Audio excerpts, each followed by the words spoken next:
session tapping into IEEE opportunities 3.0 starts now.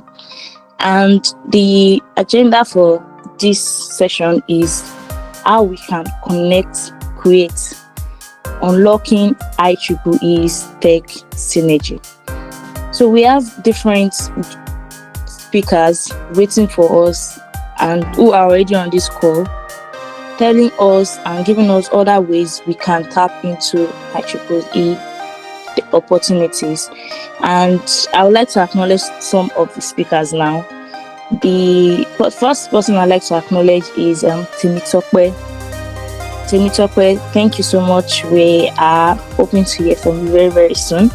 The second person is Yusuf, who is a researcher. All their bios, trust me, all their bios will be mentioned before they speak to us. And next person is Dr. Adiola and Engineer Adebayo.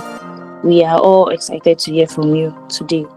And after acknowledging our speakers, I also like to acknowledge our wonderful guests for coming this early, while some joined before 11 and some joined by 11. And now we already have several participants here.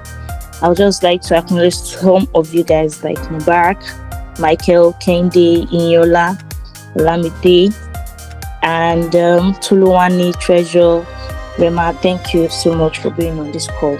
So the next part we'll be going into is our welcome remark and a brief overview of our agenda this morning. So I would like to call on Emily to give us a short remark and the gender overview. Emily, please, you can unmute yourself now.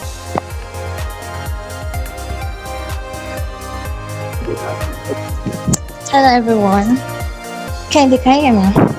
Yes, I can hear you. Can go on. Okay, so good morning everyone. I'll start by introducing myself. My name is Esther Favor Anyahara. Well, I can go by Emily. I'm the current chair of IEEE UNILAG student branch, and like Kennedy has said, we are really excited to welcome you to today's webinar, Connect and Create, Unlocking the IEEE Synergy. So basically, if you don't know what IEEE is all about, IEEE is short for Institute of Electrical and Electronics Engineers, and it is the world's largest technical professional organization. But aside that, beyond all the whole technical professional, it's a global community where students, professionals, innovators actually come together to share knowledge, build solutions, and grow both technically and personally. So IEEE is more than just IEEE. I don't know if you get that.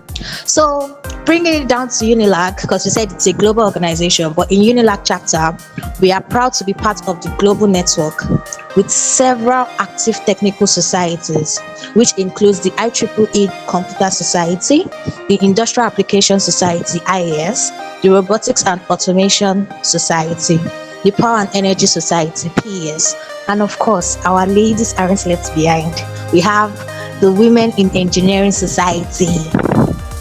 So basically, each one actually gives us a chance to explore your interests, build real world skills, connect with a very wide community.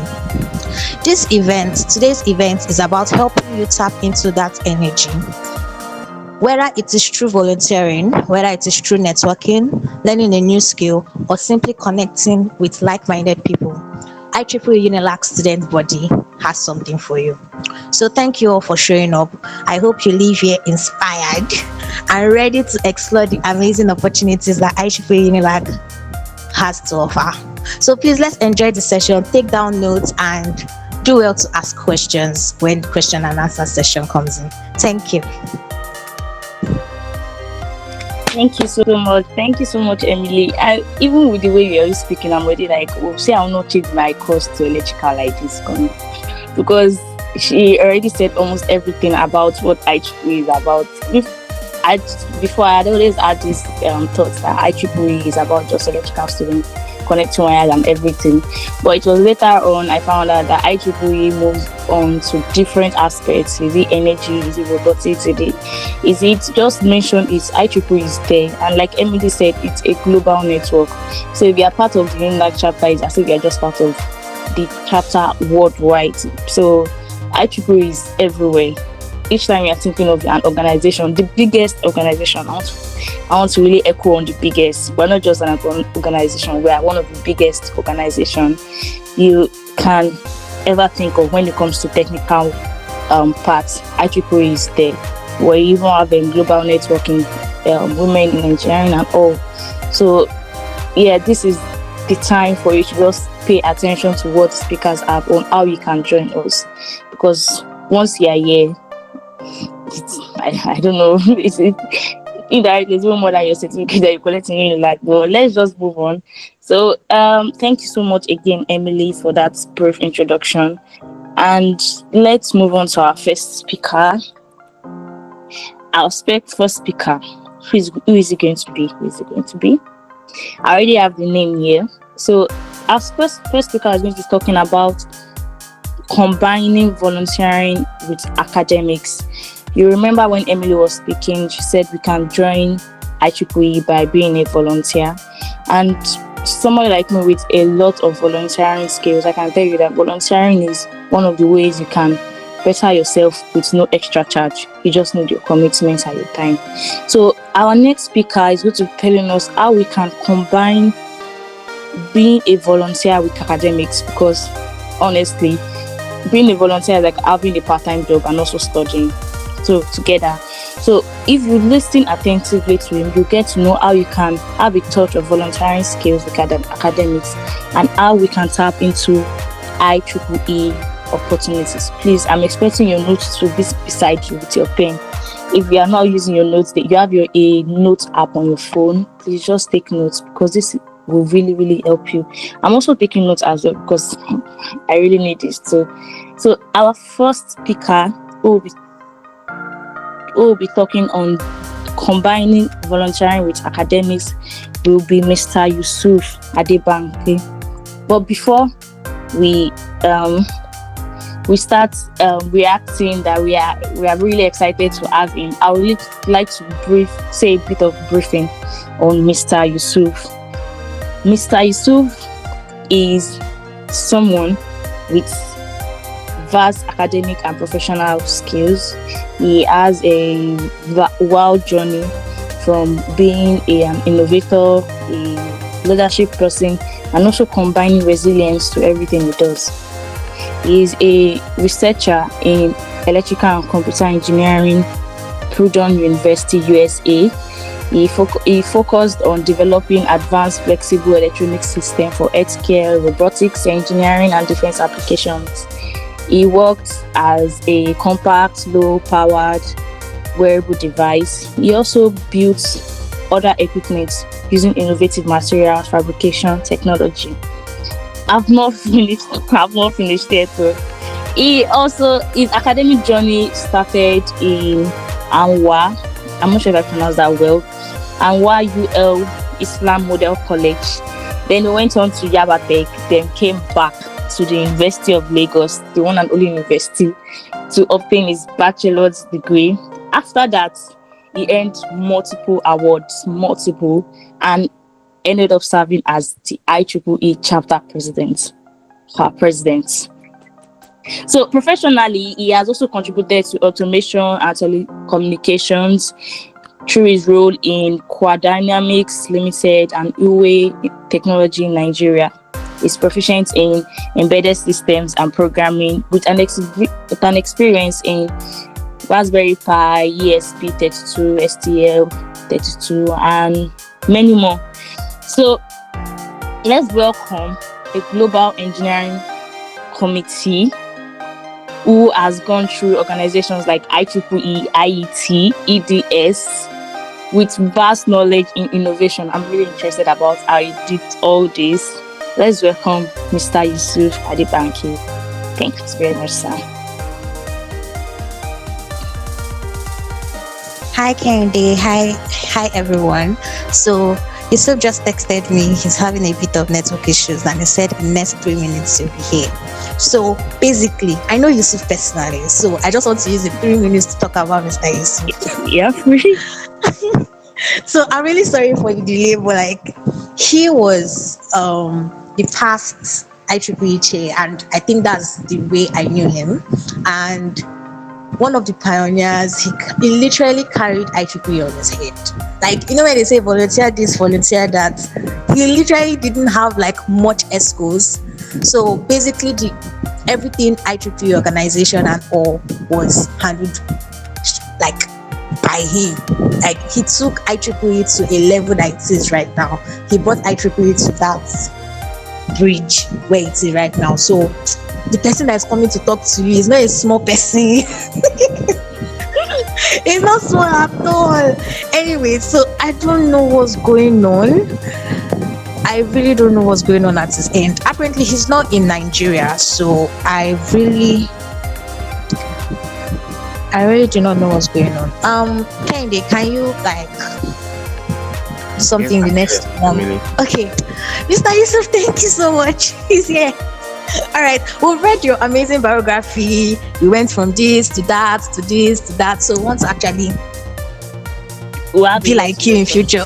Yes. Yeah, I want to learn from you, especially. I have my people. So please, you can start this, your session now. Thank you. Yeah, thank you. Okay, good morning, everybody. Yeah. Can you all hear me? Yes, can hear you loud Yes, we and can. clear. Yeah. Thank you so much for having me, and I'm sorry for coming a bit behind schedule. I'm really sorry. I was having a bit of network issue. Okay, so, and as a disclaimer to what has been said, I don't know.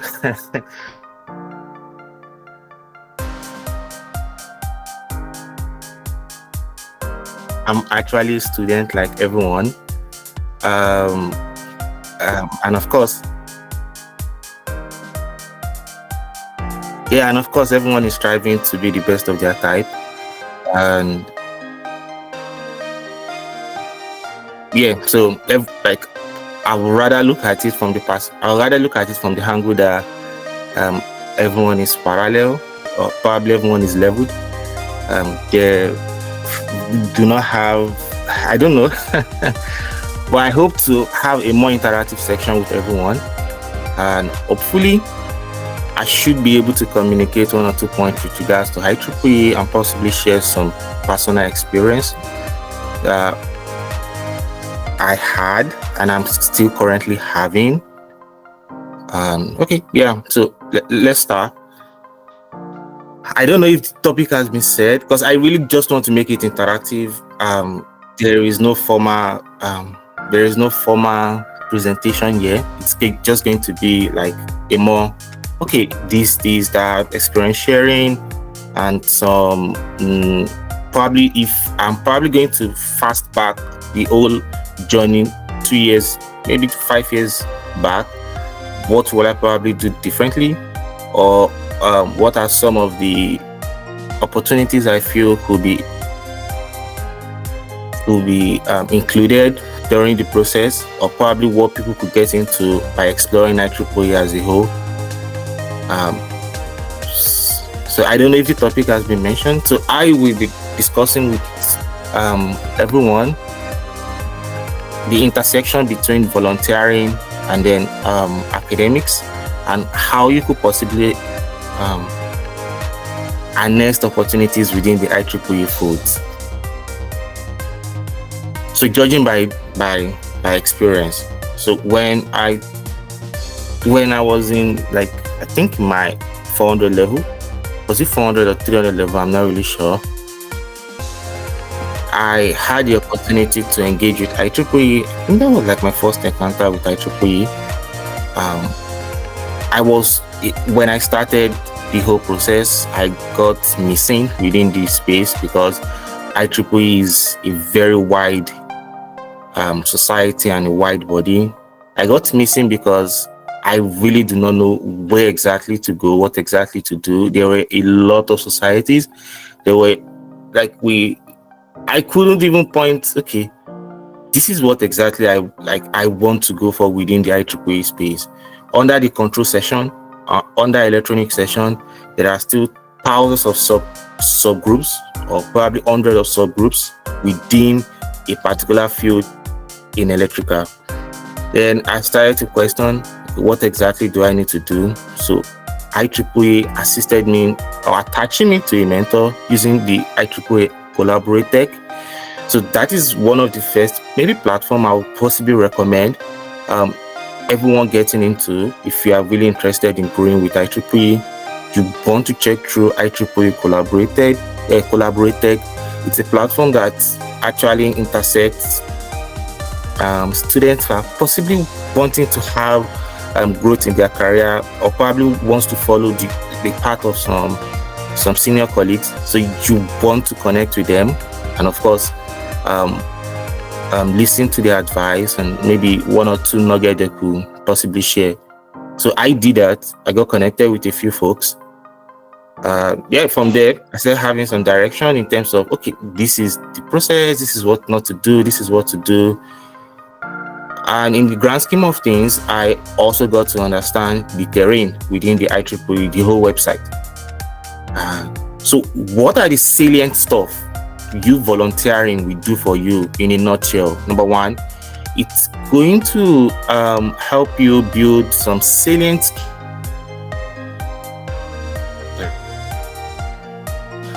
first off is going to be the teamwork spirit, the leadership spirit, the time management spirit. And these are skills that are on the norms.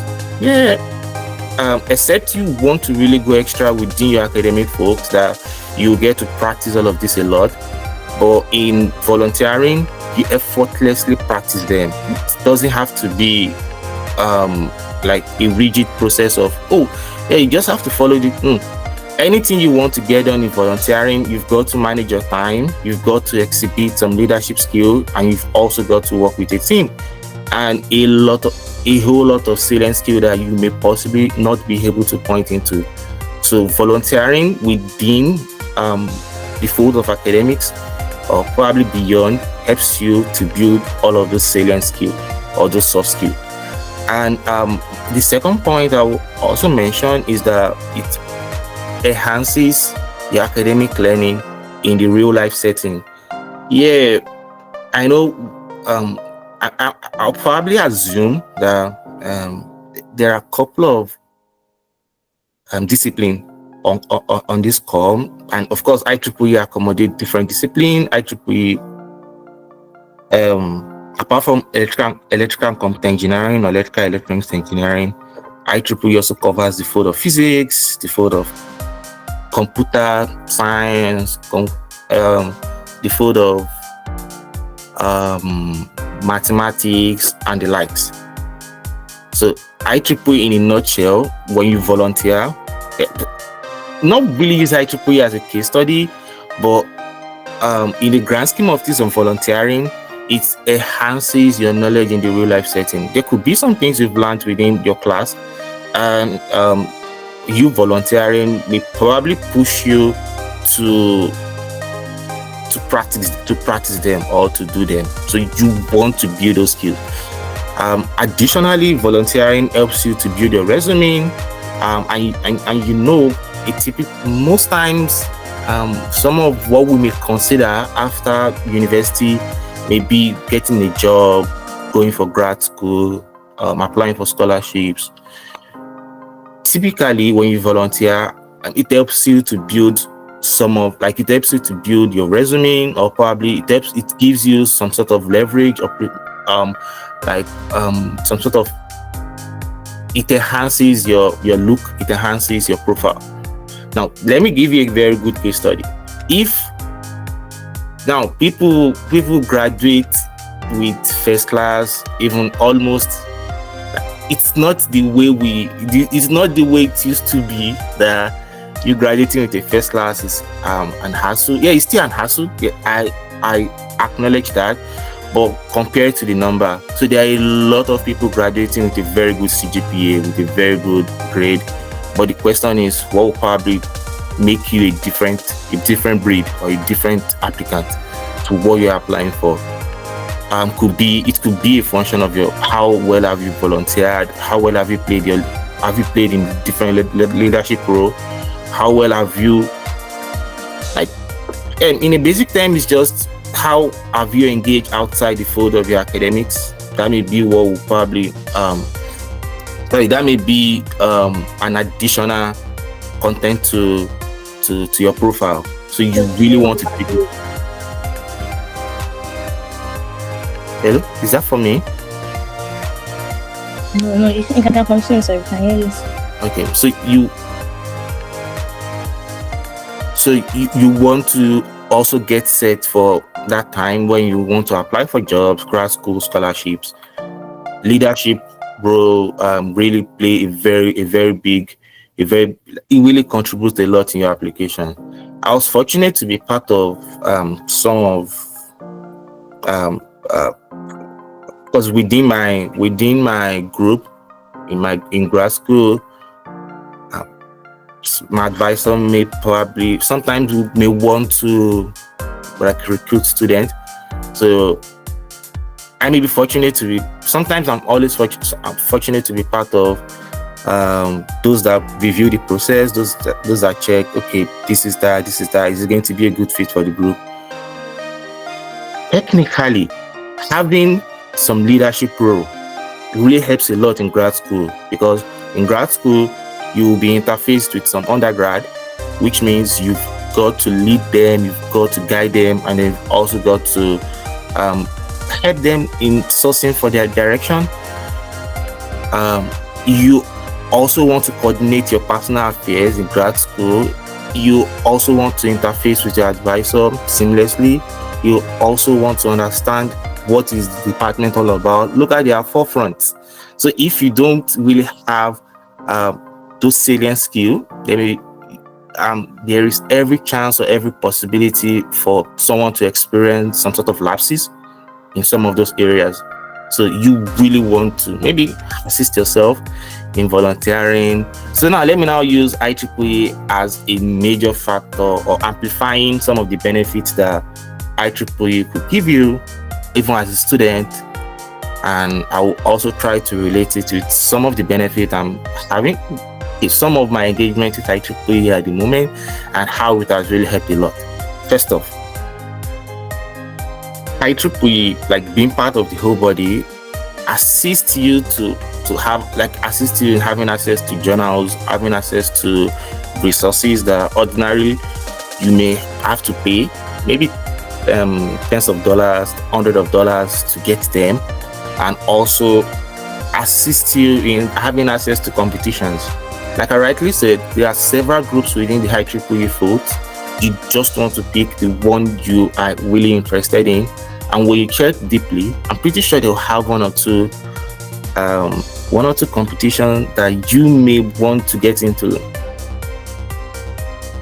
Yeah, so it's going to give you access to technical journals, technical resources as well, access to competitions, access to paper writing, exhibition, and a whole lot.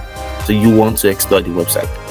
Secondly, based on my own experience, it's also going to give you global volunteering opportunities. You could be in the same country, you could be in Nigeria, or you could be in your respective universities and still get linked or connected with someone in another country, or probably have to work within a team with them and also get something done. I think when I was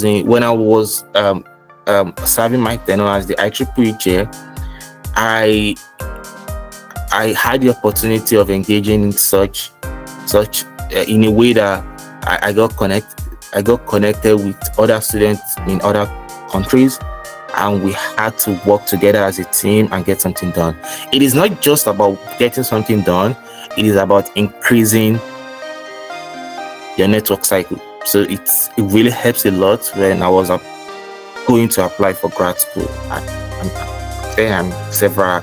So IEEE again also helps with some STEM outreach, having you to attend conferences, and a whole lot of opportunities.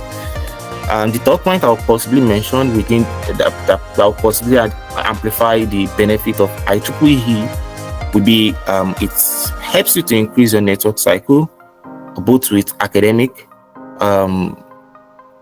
professionals and also mentors within the technical space worldwide. It's not restricted.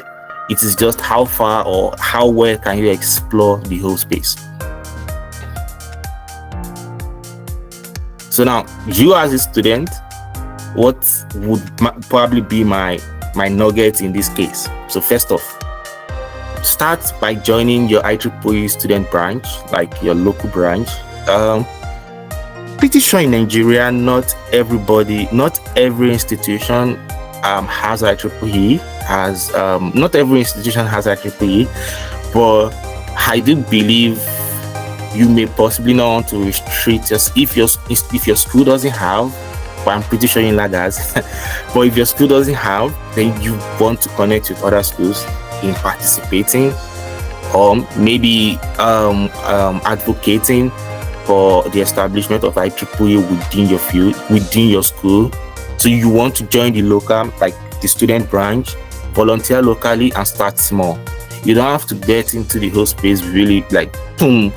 Like people say, if you get in big, if you get in suddenly, you possibly leave, obviously. So you don't want to be within. You don't want to have such experience. So you want to start gradually. So start small, plan events, outreach, engage. The second step I will possibly say when you stabilize within the first step is you take leadership role. Right, there is no negligible. I don't think there is any negligible position within volunteering. Just take leadership role, engage, practice those stuff. I'm pretty sure you make some mistakes. Learn within the mistakes and move on. And try to also engage in some of the activities people would typically not do. For instance, I'm pretty sure in IEEE there are platforms for you to publish papers, student paper. Try to write paper. Either it may necessarily not be technical, it could just be writing about your student branch or probably your experience, the opportunities where you could publish it within the IEEE space, and try to also mentor those that are coming, because when you establish some sort of guidance, it also assists you in understanding the whole space better. And this third step I will possibly say, when you're able to standardize the first step, and the second step will be applying for global opportunities. Don't restrict yourself within your space. Push. And just do something beyond. It could be a project based, it could be a paper based, it could be a presentation based, it could be anything. Just try to explore as much as you can. As much as you can. So overall, I'd rather say you should, while at the same time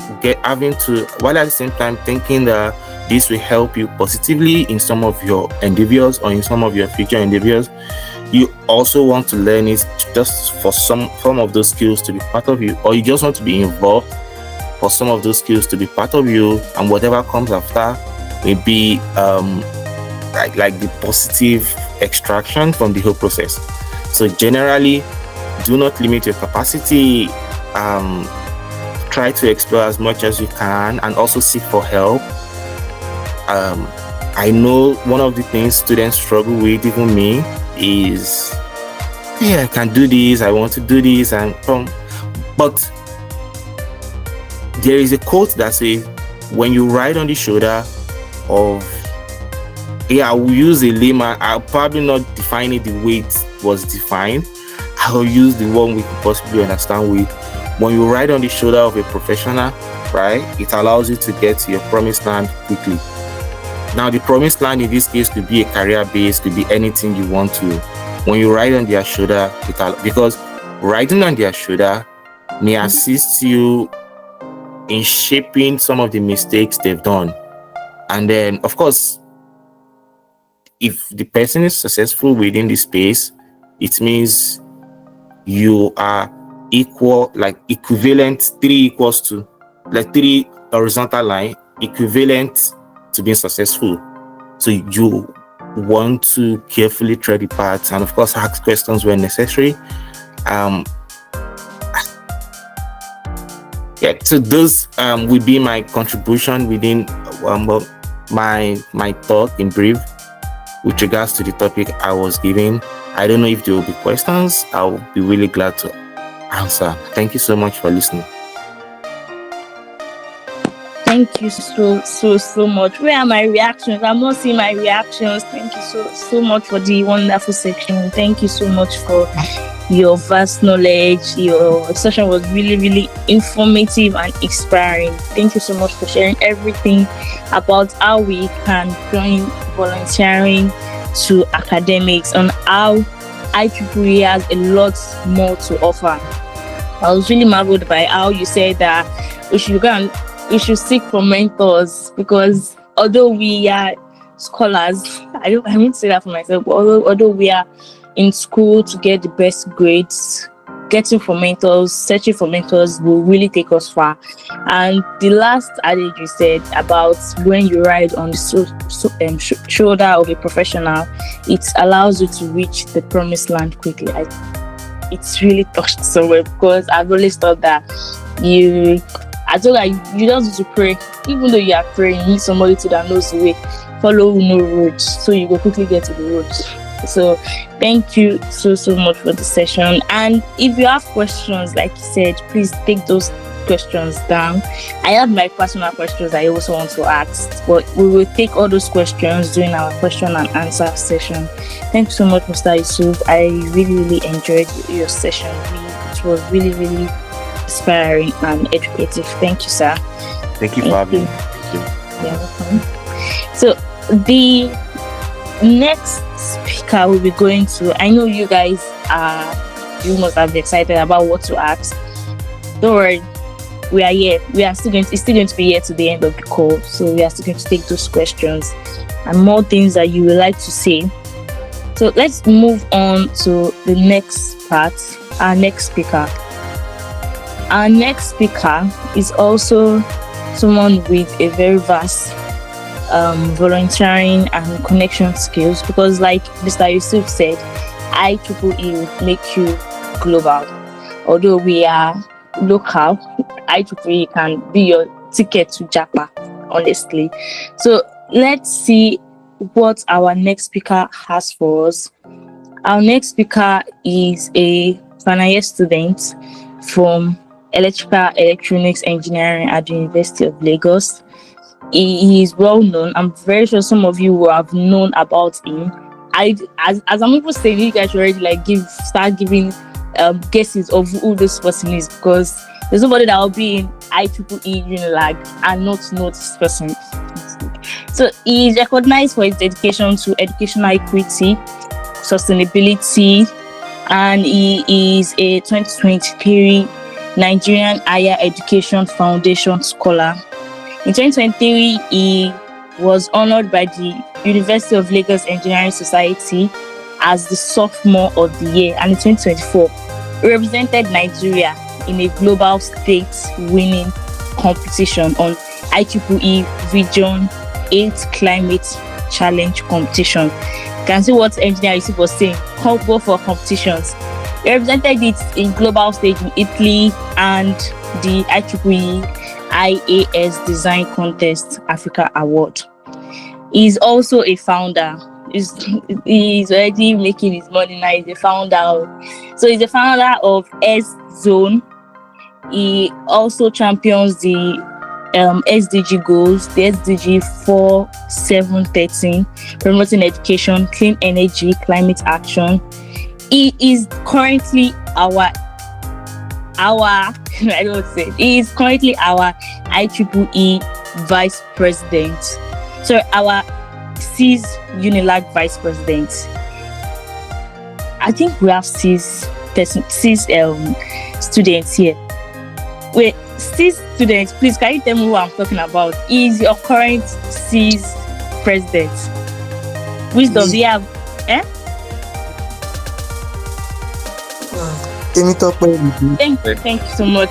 Now let's all welcome Temitope Mide Junior to tell us or who is going to be speaking on IEEE student testimonial for his 2024 experience. We are really excited to hear from you, Temitope. You have the stage.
Hi, Kende. Are you there?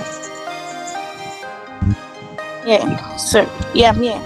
Okay, so if Temitope is not available at the moment, I'm not seeing him in the guest list at the moment. He was here earlier, but I don't know what happened. I don't know.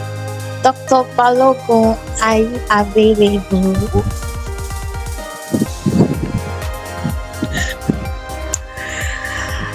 Hi, Dr. Balogun. Good morning, sir.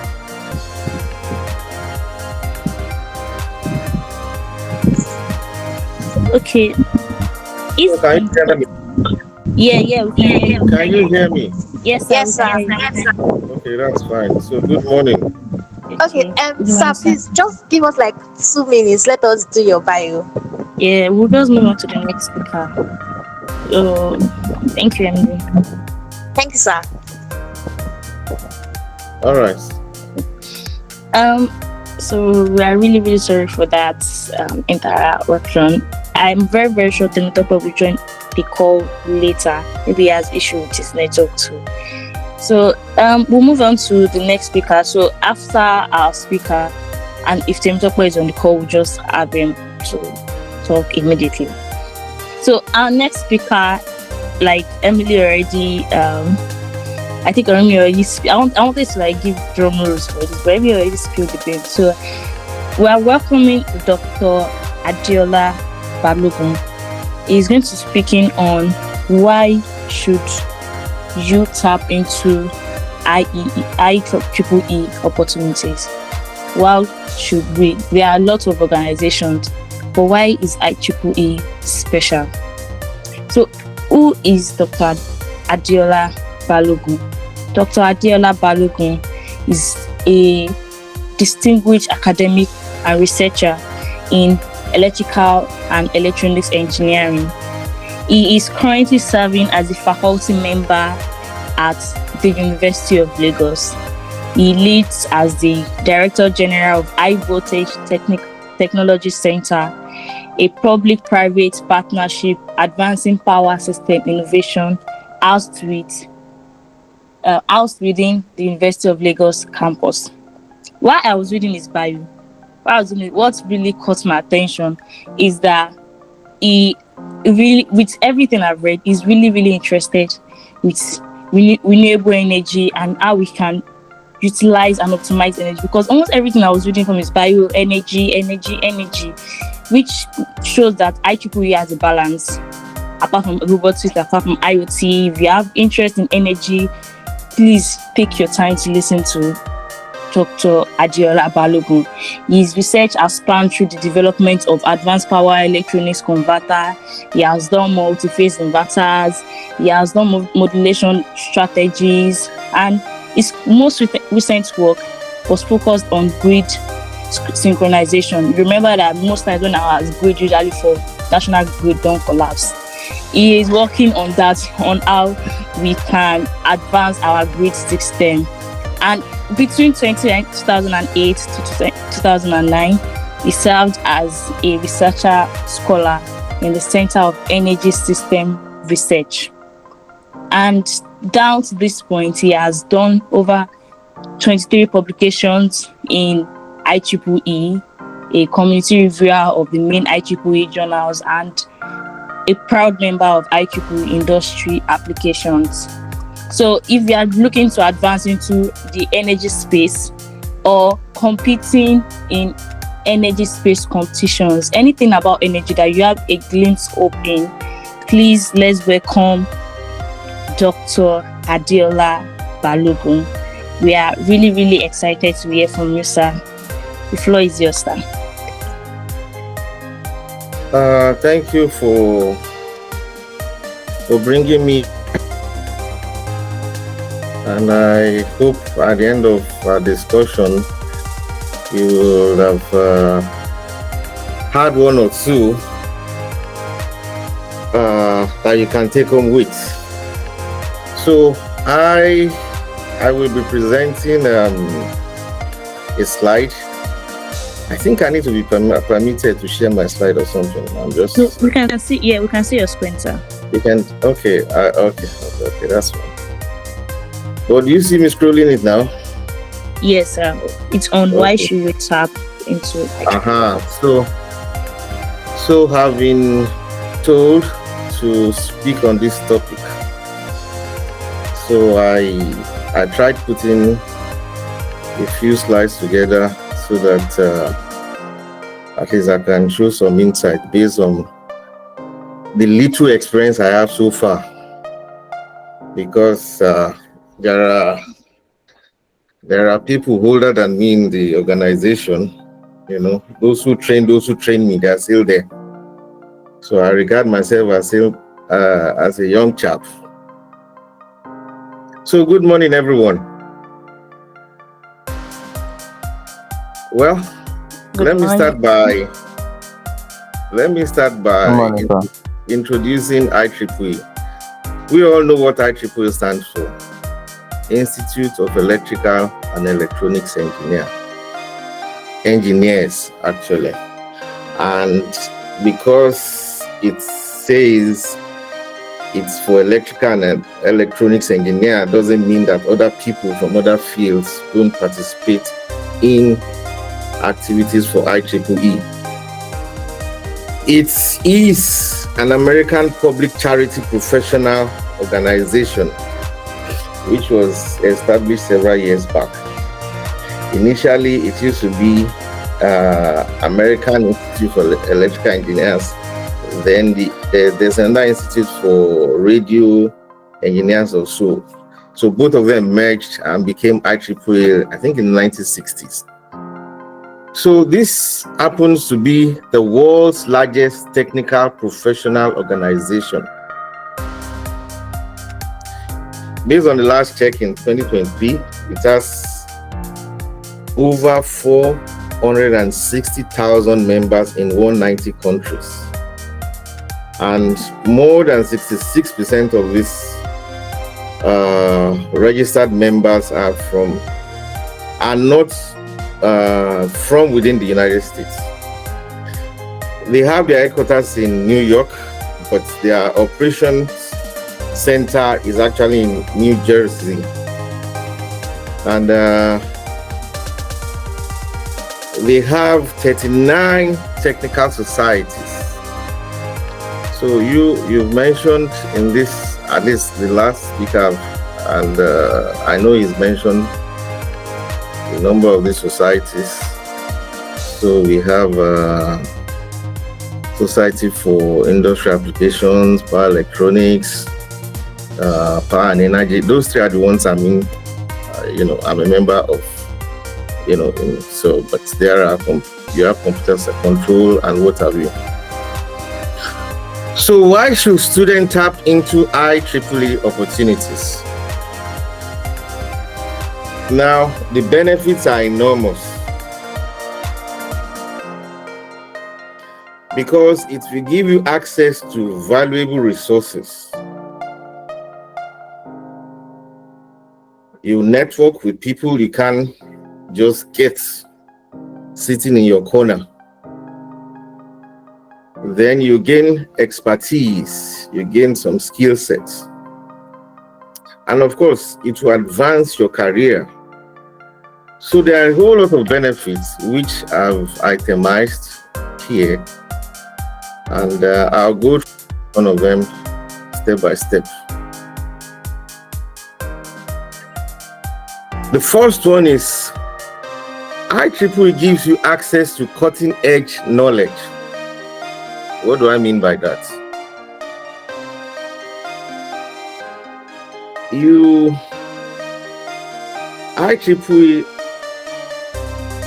basically, they organize conferences all over the world. And they have journals, many journals.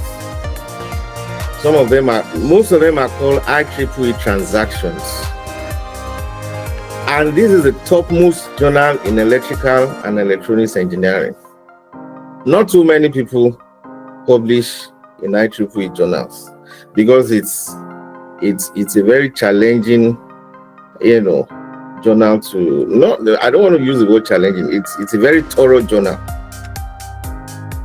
because aside from the fact that you present some simulation results, they want you to validate the results by experimental, through some experimental validation. So it makes it very challenging.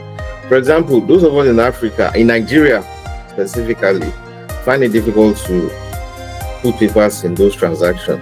I have a number of papers in those transactions, but if I were to be in another climate, I'm sure I would have done more because of the limitation of having to do experiments here. So some of the experiments I have there were done in the US, and although I have some locally here.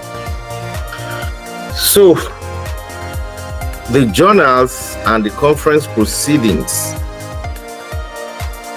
are assets where you can have access to cutting-edge knowledge.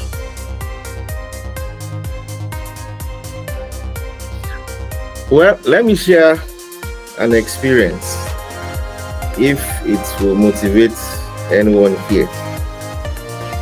Many years back, when I joined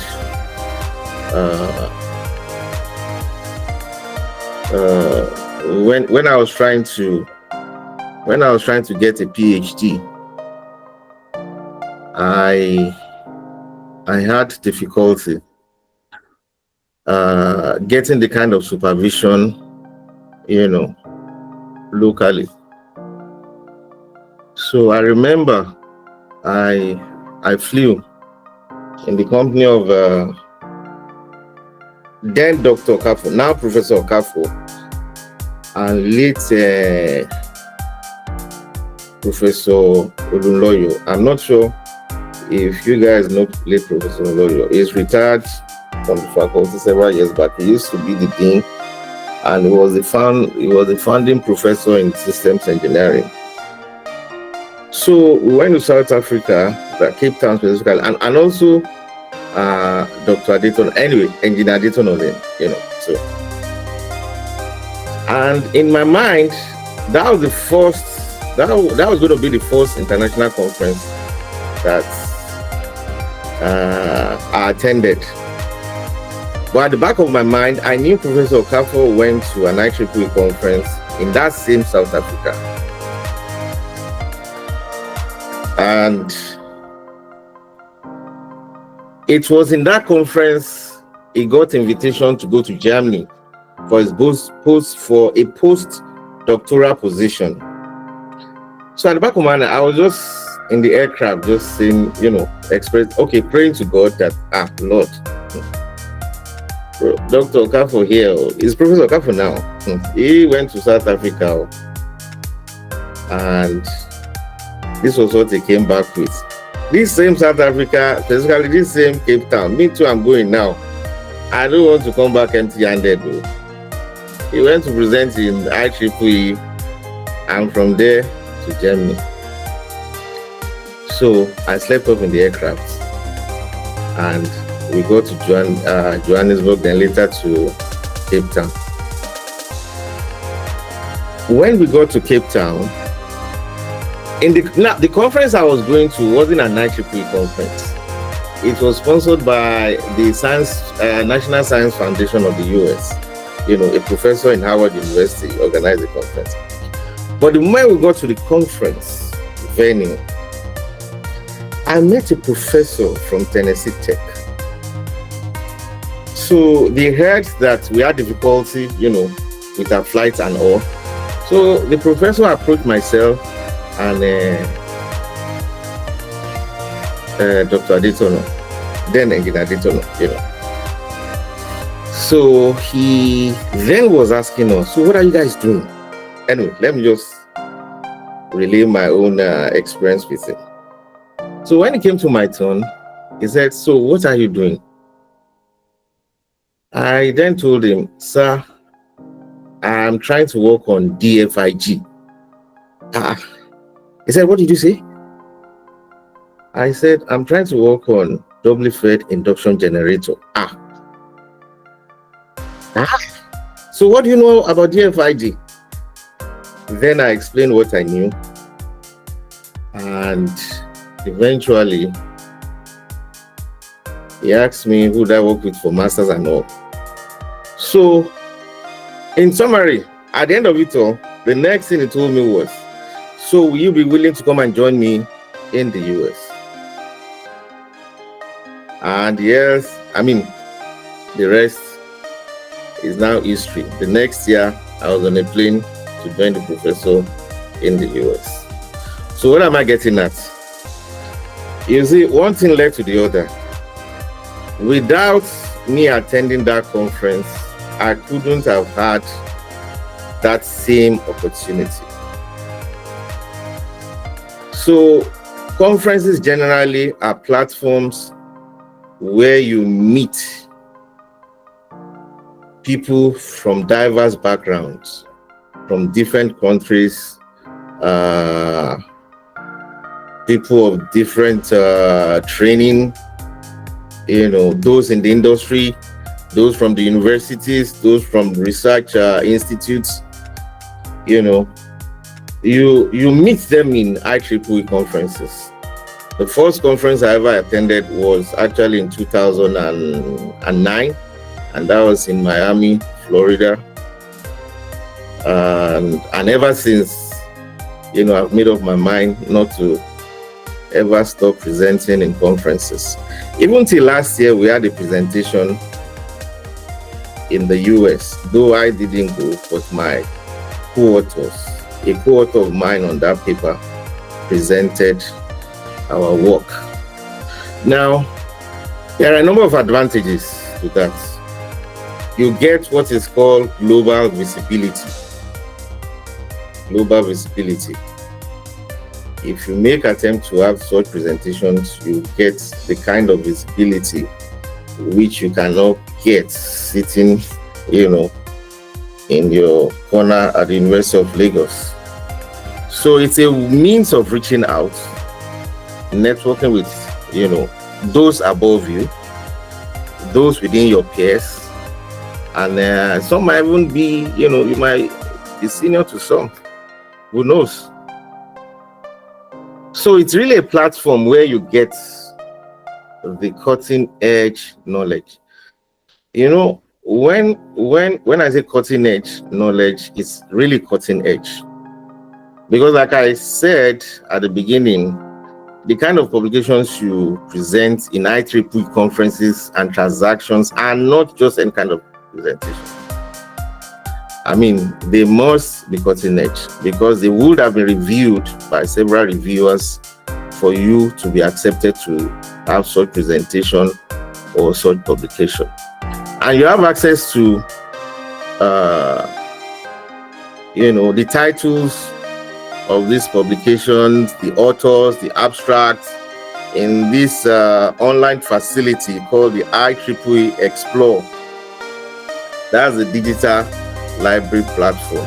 if you are a paid member, or maybe the university pays, like in some climates, the university pay for subscription and you can download journals, conference proceedings from this platform. UNILAG has not really subscribed to it, but we'll try to see if that can be done, because lately I know that we've been using MATLAB, which the university has subscribed to. So this kind of arrangement too can be organized. So the next thing is professional networking and growth. So from my story, I'm sure that it has covered the next point. Growth and networking. Now, it's not really a platform where you talk about Arsenal, Manchester. No, this has to do with what you're doing, your career, you know, your how you grow, you know, I remember there was an experience I had. I think it was in 2010. I went to in Miami. No, not Miami. Minneapolis, Minnesota. That was in 2010. And during my presentation, a professor from University of Tennessee approached me and asked me a question. So what he asked me, I never considered it. And of course, in such platform, you do not lie.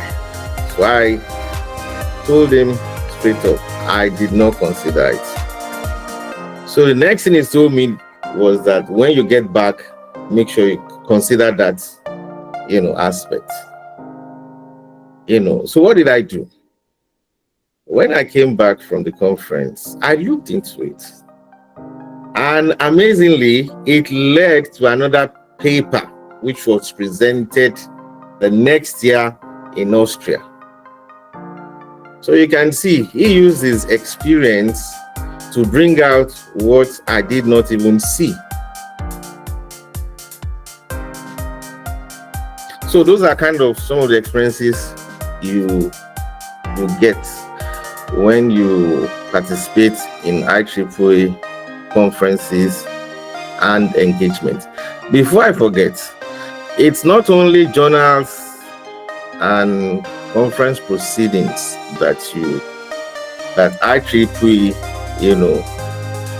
that they publish. They also publish standards, IEEE standards, which enable, which we try to conform to when we do, when we engage in some professional practices. For example, in the testing of cables, you have like a benchmark you follow. So IEEE has developed a standard that whatever cable is manufactured must conform to this standard when subjected to so tests. And these are some of the standards we use in Ivotech when we test cables. And there are other standards as well. Standards, for example, if you want to integrate into a grid network, if you have inverter-based resources, there are limited kind of harmonics that can be tolerated, and there are operational regimes that your system must operate at. So these standards for such synchronization have been well crafted by IEEE. There are quite a number of them, and you can get standards for access these standards, their title, via the IEEE Explore. So skill development. Number 3, skill development. Well, and competitions. By now, I'm sure that the UNILAG branch is familiar with a number of IEEE sponsored competitions. How do I know? I know I've been signing references for students to participate in one competition or the other. But I think you should make more noise about this competition, because some are still not, taking the advantage of some of this platform by IEEE.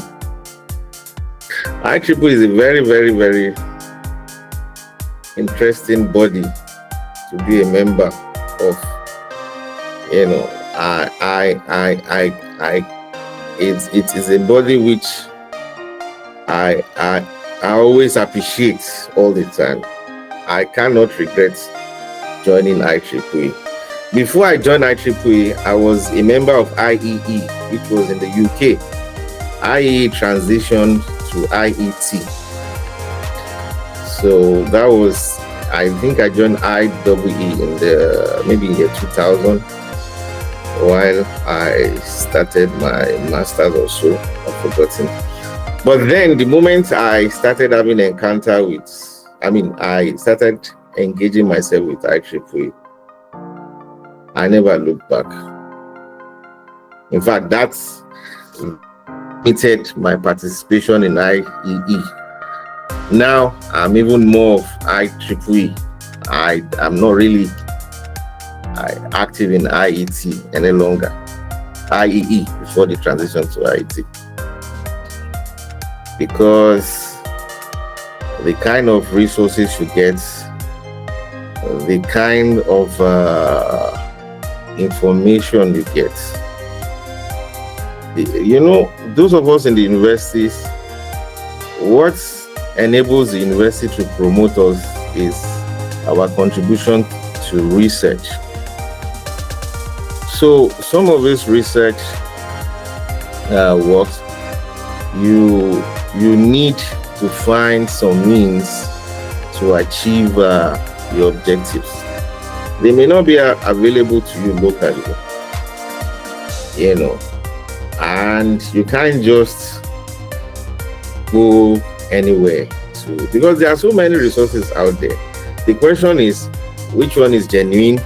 Which one has the integrity?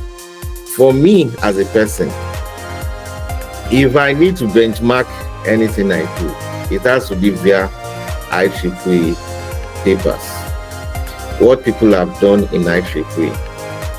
And the beauty about this thing is that you see collaboration between industry and those in the university. You see people in Nissan publishing with those in the university, people in Toyota, people in General Electric, and so on and so forth. So it's not just a shelf, research that ends up on a shelf. These are activities that improve the way you live your lives, So they are really practical and yeah. So you gain technical and soft skill through the workshops on leadership, public speaking, and all. You see, when you attend an IEEE conference, there's nothing like it. I mean, there's nothing there's no conference you can compare with it. I've been to quite a number of them. And I remember the very first one I attended was, I had one, the one in Minneapolis was actually the very, very big one. The first one I attended that big. At the convention center, they could be running maybe like 12 parallel sessions at a time. And you just have to find which one you're interested in to listen to. But then they still organize beyond the normal conference presentation. They organize what is called tutorial sections. Now, because some of these conference presentations are so condensed, sometimes unless you're experienced, you do not feel the technology behind it being realized, because they've not been reported in the papers. But when you attend the tutorial, that's when they train you as if you are in nursery school people. So you get more insights and more skill sets on how some of this technology, are developed. So they bring experienced people to handle such tutorial sessions. So it's I hope that someday Nigeria will grow to the point that we'll be having such conferences around us here, because we've been having IEEE lately, but not as robust as the ones I've seen in the US. I know in 2019 we had a presentation in Abuja on this kind of but I'm not sure whether there was a tutorial section so those ones are there which you can benefit from, in terms of getting skills. So I think I've said something about sponsored competition. Yeah. So technical and soft skills. So let me move on to career and internship opportunities. Now, these are another benefits, another class of benefits that you can benefit from. That you can leverage. When when they organize conferences, so you see people coming in to take a stand, exhibition stand. MATLAB that produces the software will have their stand. Texas Instruments that produce some of the DSP, digital signal processing boards are used in the labs, are there. General Electric, General Motors, Toyota, Nissan, what again? ANSYS. I remember ANSYS. Some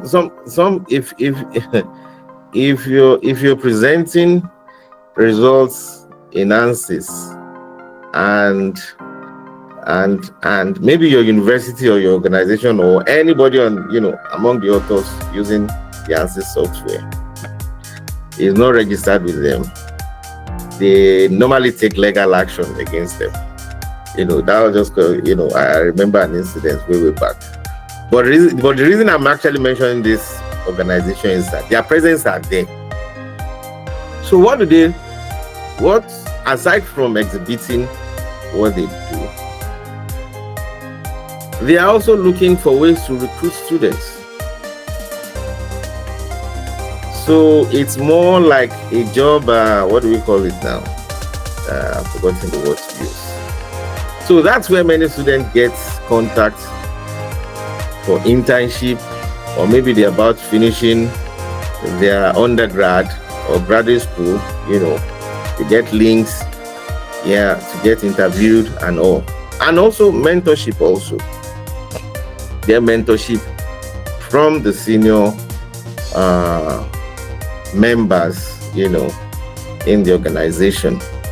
And there's this facility, I think it's called IEEE Resume Lab, which you can use to build, Resume Lab, which you can use to build your resumes. That's your CV. So again, if you are the volunteering type, it's a platform for you. You can volunteer, just like those of you organizing this program. It's all about volunteering. And of course, it's always good because it enhances your CV. Some organization, when they hear that you volunteered to organize events like this, it's a plus to you, because it goes to tell them that for you to be passionate about such activities, then there's this thing you have in you to offer humanity. So people people like, or people what do I use? I mean, what do I look out for, experiences like this. So I'm sure that those of you engaging in, there's a way you also embed this in your CV, because who knows? You don't know who will be looking at what you write. And of course, it gives you capacity for leadership, which enhances your employability. So industry recognition and credibility. Now you of course you start as a student member. After schooling, then you become a full member. Now if you choose to go to graduate school or postgraduate school, UK call it postgraduate, America graduates, whichever way, you can still remain a student member even till PhD. So some people, so it's not really by age, it's by your status per time. Because I remember I became a member after my first degree, and when I was in for my master's and PhD, I did not even bother using the student membership, but it was just a choice of mine because it wasn't making sense to me. So I just continued as a regular member. The advantages to student membership. One of the advantages is that for conference registration, you get discount, maybe 50% discount and things like that. So those are there for student membership, So, but sometimes too, for such conferences, they consider low income like Nigeria now. So they slash the rate too by 50 or so. So when you look at it, when you wait from Nigeria and students about, so anyway, that's that. So there are and it has prestige to your profile. At least you belong to a body, and which is IEEE. And what is IEEE? Well, IEEE is the largest. Many people know IEEE. In fact, everybody knows IEEE. Let me just generalize. Everybody in engineering, at least, knows IEEE. So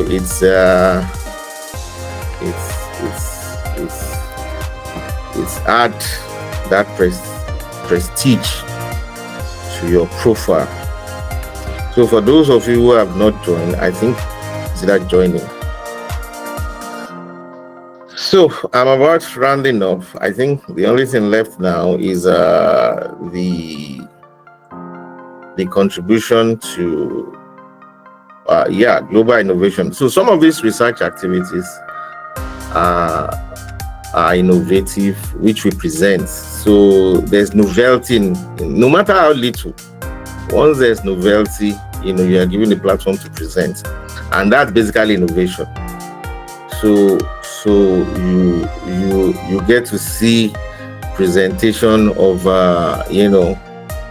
of ingenuities from people on a platform, and like I said, it's a body that draws people from all over the globe.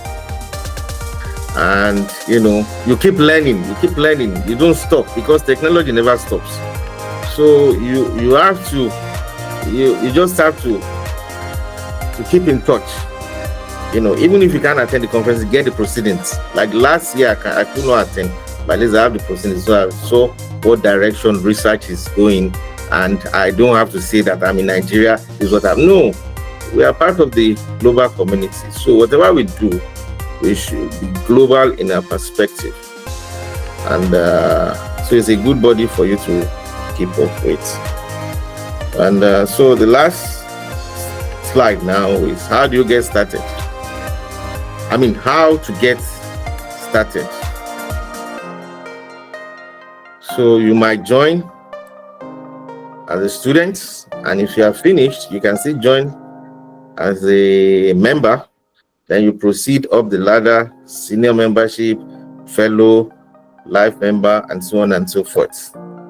Then you should try and attend some of the events, their events. We do not have many in Nigeria per se in terms of conferences, but this is an event that some of you are attending. So I think one should encourage you to do more of this. And by the time the Nigerian section grows to bringing in big conference events, I think you can also volunteer. And they also have this sponsorship for students for attending also. Details of that I do not have, but I think you can always see on their platform. Yeah, so that's IEEE for you. And those are some of the benefits I think you can So I think I've exceeded my time, so I can give other people platform to talk. Thank you.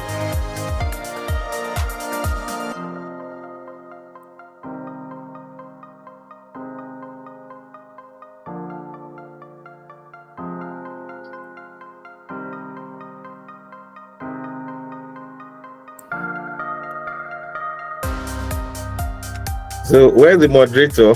I'm done. Do I have more time? Sorry, I'm yes. Thank you so much, sir. Do you want me to keep talking? No, I was only talking. I didn't unmute myself. Thank you, sir. Okay, so let me just stop here. At least, yeah. I think at the time I did more than 25 minutes. So let me take the platform for other people. So I wish you all the best. Yeah. Yeah, thank you. We really appreciate the session, sir. Thank you so much for it was a bulky one, but it was filled with different experiences from yourself and different ways on how IEEE has contributed to your life. So if following from what you said, I think it's a good way and a pure evidence that these are the reasons why I should join IEEE, because IEEE has done this in my life, which if we are open to join as a volunteer or participate in things like this that we do in school, it will really benefit you and have an impact. You've shown how IEEE has a long-lasting impact. You say you can't even forget IEEE, which shows that IEEE must have meant a lot for you. So speaking to all students, it's telling us that if Dr. Adiola Balogun can tell you that these are the things IEEE has done and is willing to do, then why not join? Why not just be part of this race? He mentioned how he was able to travel just because he networked with some people in a conference, and this conference is not just once in many years. It happens yearly due to IEEE. So if we can attend the conference, if we can participate, like I said again, IEEE can make you japa. Even though that a lot of opportunities here also in Nigeria. If you are looking to further your studies, any idea you're trying to build, anything you want to be in the future, IEEE also has the opportunity for you to advance those things. So for every idea you have, for every movement you're trying to make in the future, IEEE is there to give you a leverage and an edge. Thank you so much, sir. Really appreciate the fantastic session we had with us today. So we'll be moving on to. Thank you. Thank you, sir. So we'll be moving on to our SEAS UNILAG president. I already introduced his bio, but I would like. Yes, sir.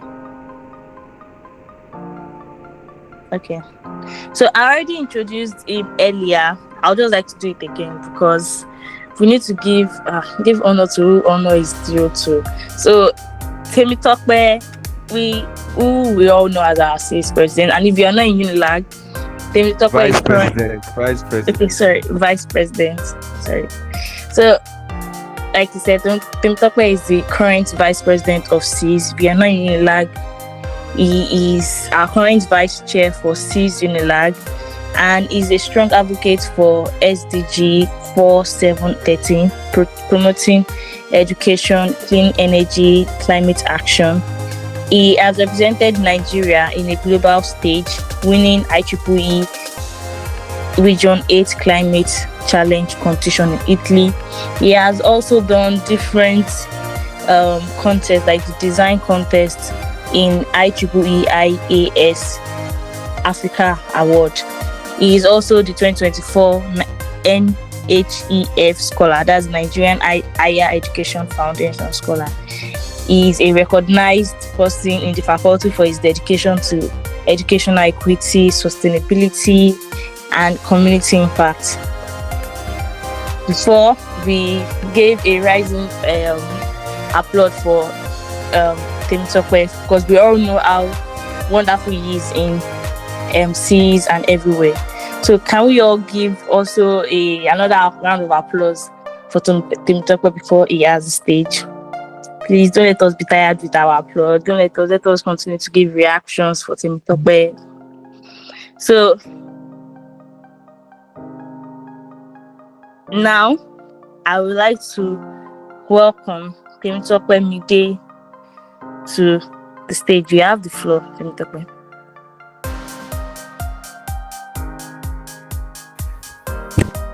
Good afternoon, everybody. Can you all indicate if you can hear me? Yes, we can hear you. Okay, thank you very much. My name is Temitope Olamide Jinodi. I'm a 400 level student of Electrical and Electronics Engineering here at the University of Lagos. And I'm also the Vice President of SEES UNILAG. SEES means Society of Electrical and Electronics and Computer Engineering Students, University of Lagos.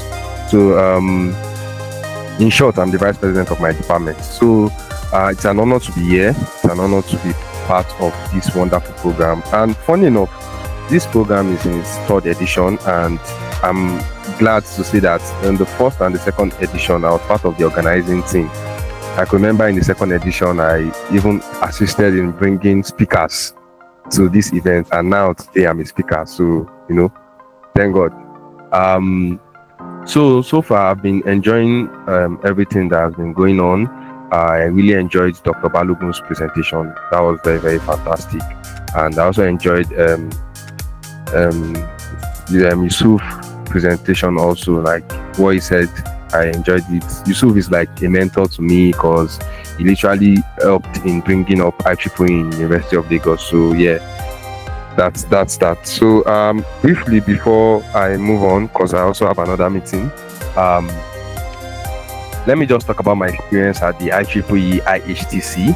IHTC means IEEE Humanitarian Technology Conference. The last one happened in Bari, city of Bari in Italy, and to God be the glory, I and my team took first position. I went to represent Nigeria and the University of Lagos student branch there, and so that's that. So starting from the application process to the whole thing. So I don't know if you could recall in this when she was talking about me, she said I'm an advocate of SDG 13. SDG 13 is climate action.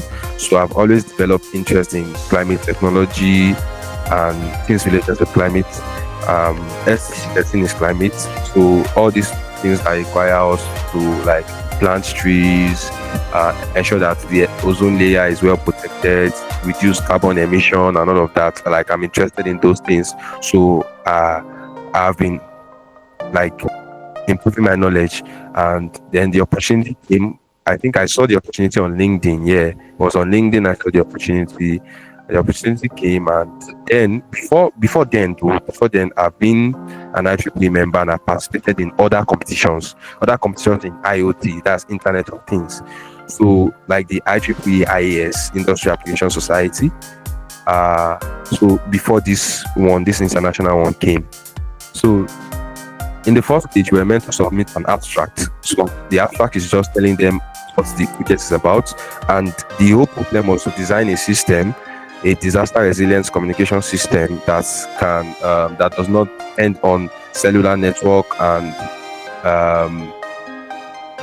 it improves communication basically. So I submitted the abstract. I also connected with an IEEE member. So the beautiful thing about IEEE is that you are not necessarily, you must not be like, you are not necessarily expected to be an electrical and electronics engineering student. You could be from computer science, you could be from physics.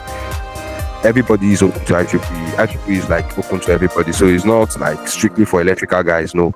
So there's this guy in computer science with one, he's good in web development. So I needed somebody to work on the web part of the project. So I involved him in the whole project, and we submitted abstract. After the abstract, we did video. We submitted video. I explained what we are going to do. We explained the project. Like, we showed them the idea. We showed them the whole thing, and we basically sued ourselves. So after the video submission, I think they reduced. We were about 18. They reduced 18 to 8. So 8 submitted video, and they were just going to pick just 5 that will represent their country and their student branch across the world in Italy, in the conference, basically. Yeah. So to God be the glory again, IEEE qualified to the finals of the competition, and then that was where the whole thing started from. And then I'm going to tell you, the process was not easy. It was. I think that at that point, that was the part that tested my mental health the most. It was basically very, very, very tasking. In what way? The whole process of getting a visa as a Nigerian student, it was not easy. Should I tell you something? I got my visa the same day I was expected. I got my visa the same. I got my visa the same day I was expected to travel. Yeah, that's what I wanted to say. I got my visa the same day I was expected to travel, and that's not palatable, because you should have gotten visa few days before that, so that you can travel with ease. But I got my visa, I had to rush down to travel, book flight and everything. But it was an experience, basically. I'm gonna say this: IEEE paid for everything, like the visa, flight, and everything. IEEE took care of everything, but it was a reimbursement thing. Basically, you are gonna spend the money to go, and then they will pay back. So one of my lecturers paid for my visa, and then for the flights, we got an arrangement with the IEEE Nigerian section to pay for the flight tickets on reimbursement. So the Region 8, IEEE Region 8, which consists of Europe, Middle East, and Africa, they paid straight to the Nigerian section account to drop my flight. That's after I got my visa. And then the IHTC board helped in ensuring that I secured the visa, even though it was late, but I was still able to travel. And I would say, on getting to Italy, I got to Italy same day, and I would say 2 hours before the beginning of my competition. I got to Italy 2 hours before the beginning of, it was crazy. But to God be the glory, I was able to prepare my slides ahead. And also, Dr. Balogun really played a role in making this a success. He was able to review my slides. I presented in front of him. I presented in front of Dr. Balogun a day before I traveled, and he was able to give me some corrections, give me some ideas and all of that. So I got to Italy. I was the third to present. I gave it my best shot. I presented the best I can, and they didn't tell us the results of the competition when I got to Italy immediately. So it took some time. I think it was in the dinner. The dinner started around 10:30 p.m. For the record, there's no difference between Italy and Nigerian time. The time are synchronized. So as we are in as it is 12:02 p.m. here, it's also 12:32 p.m. in Italy. So that's how it is. So around that 11 p.m. to 12 in the midnight, we're having our dinner, and then they started giving awards to people, and then it was time to give awards to the IEEE Climate Challenge Disaster Resilient Communication track. And then, do you know what they did? They started from the third. So they called the third position. It was one guy, they called him, and then he felt they gave him, they presented to him, and then on to the second. Second person was a female, and she's from Kenya, Sheila. And they called her, and they presented the award to her second position. At that point, what would be going on in your mind? Hey God, there's nothing for Unilago. They've got third. They got second. Ha, what's going on? Hey. So at that point, I'm not going to lie to you. I already lost it. I gave up. There was one menu on my hand. I just dropped it on the table. I was like, it's like there's nothing, until they called first position. And the way they called it, the way all these Nigerians will call things like all these awards, they're like, and the first position, they kept drawing it. I was like, what's going on? And then until they called IEEE Unilag SB, because the name of my team was Unilag SB, to just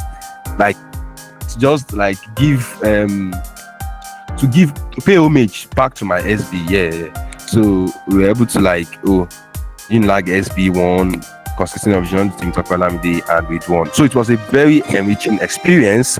It was very, very enriching experience, and I will all implore you guys to become IEEE members. There's so many opportunities for you in IEEE. IEEE is international. Fine, you might feel you don't see much, but if you put yourself, because it didn't just start today. I've been an IEEE member since the end of my 200 level, but this opportunity did not come until the beginning of my 400 level, so it took some time.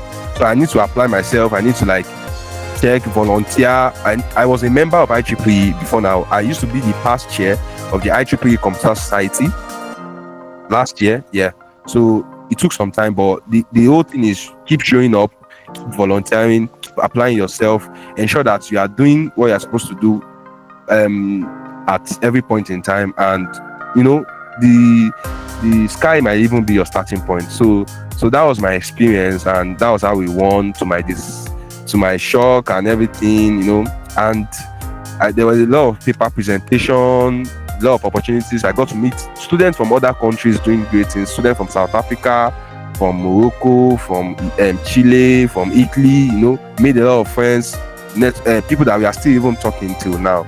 So it was a very great experience for me, and so that was basically everything. So thank you very much. If you have any questions, you can ask. Yeah, that's it. Thank you so much. Temitope. The way you narrated your experience, it was really, really encouraging. It was motivating. Thank you so much for telling us how your ups and downs. The downs most majorly because although they are experiences outside, I got the first position in IEEE contests. The downs are not usually mentioned, and you mentioning shows that it's not all roses. There are some things that you still need to face to get there, but with IEEE support, and you mentioned Dr. Balogun's support, which shows that if you are ready to make commitments, if you are ready to be part of IEEE, you have all the support, even from your faculty officers to anyone, to just excel. So you just need your time and to be committed. Thank you so much, Temitope, about on your session on how we can be a better IEEE member. You're welcome. Okay. So moving on to the next part, we have two sessions, just this session and the question and answer sections. From what Temitope has said, from what Dr. Balogun has said, from what Mr. Yusuf has said, I'm very sure some of us have some questions that we would like to ask. We are going to move this after this session we are going to do. So we've had on how IEEE contributes to yourself, how IEEE has contributed to others. So some of our questions might be, how can I be part of IEEE? How can I benefit from what IEEE has to offer? So I'll be calling on Engineer Adebayo to tell us the benefit of being a paid IEEE member. So there are two sections to being an IEEE member. There's a non-paid one where you can just join our IEEE social media on WhatsApp, on LinkedIn, get updates. There's also another part where you have to be a paid IEEE member. So Engineer Adebayo will be telling us how we can be an IEEE paid member and the benefit of being a paid member.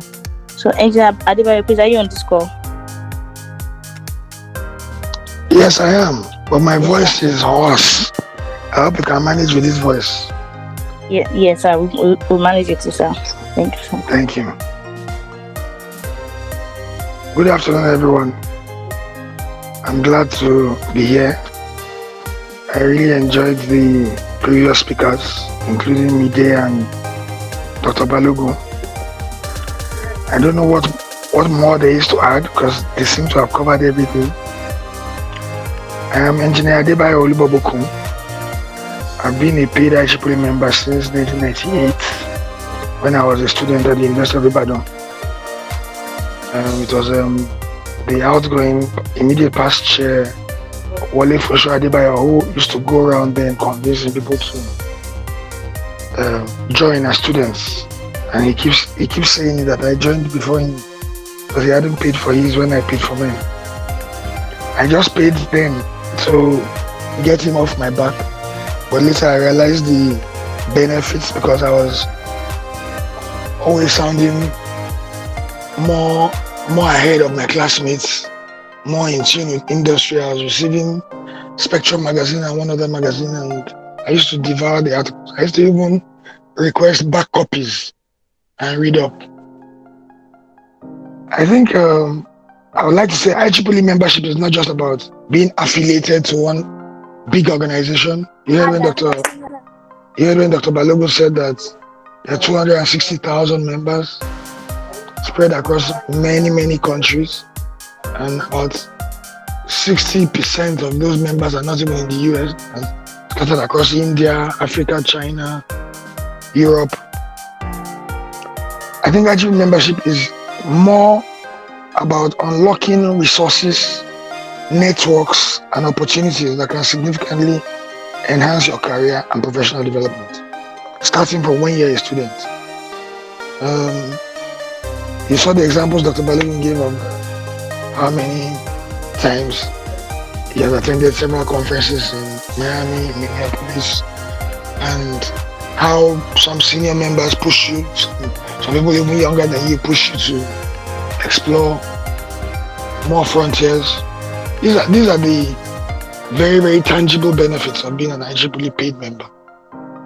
You have access to a global community of over 400,000 professionals in technology and engineering. You have the opportunity to collaborate with like-minded individuals, both locally and internationally. You get professional recognition. Even just last week, I was negotiating a small consultancy fee for something, and the lady was saying something about not being able to pay more than 100,000. And I'm like, I asked for 1.5 million because of the relationship of the person that introduced us and future benefits. I was not ready to go below 500k. So she said I should send her an invoice. And I did. Just by putting my membership, MIEEE, MNSC, MIET, and I didn't even realize that the woman, she was talking to me on WhatsApp. I didn't realize she was in the US, but she's a Nigerian. And she said, are you a member of IEEE? I said, yes. She said, the American one? I said, yes. She sent me your membership ID. I sent her a snap of my annual ID card and stated the membership ID. Within 10 minutes, she had paid the money. I said, I'm sorry, sir. I said, thank you. And I knew that it was the IEEE designation that was working. You have access to knowledge and all kinds of research resources. You have access to the IEEE Explore Digital Library. You have access to the, I mean it's down now, but to soon be back up, the IEEE Telecenter, which is a joint e-library between IEEE and IET of the UK. You have access to read peer-reviewed journals and stay updated with cutting-edge research and innovation. You have access to standards. IEEE sets standards across the whole industry.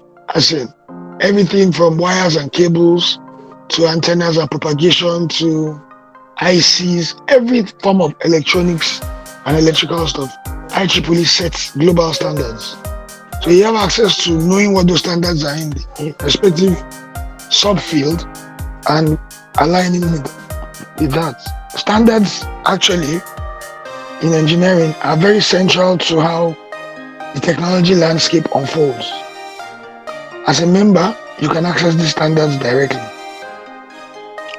For career development and certification, you have access to professional certifications. Even last year, we piloted 2 different programs with IEEE. IEEE Learn, the representative from the IEEE Nigeria section, made sure that we could administer all kinds of CPDs, continuous professional development courses for members, and they even allowed some non-members to register under that umbrella to take some of those courses as a way of exciting them and probably attracting them to join IEEE. You get discounts on IEEE certifications that are globally recognized. From the resume lab, you can build up your CV. You can get access to job postings from all over the world and plan your career. You have guidance from experienced professionals who are ready to mentor you. And for the skills development and continuing education, you have IEEE Learning Network, access to online courses, webinars, and tutorials on emerging technologies. You have access to technical workshops and conferences, and discounts to attend global conferences and workshops.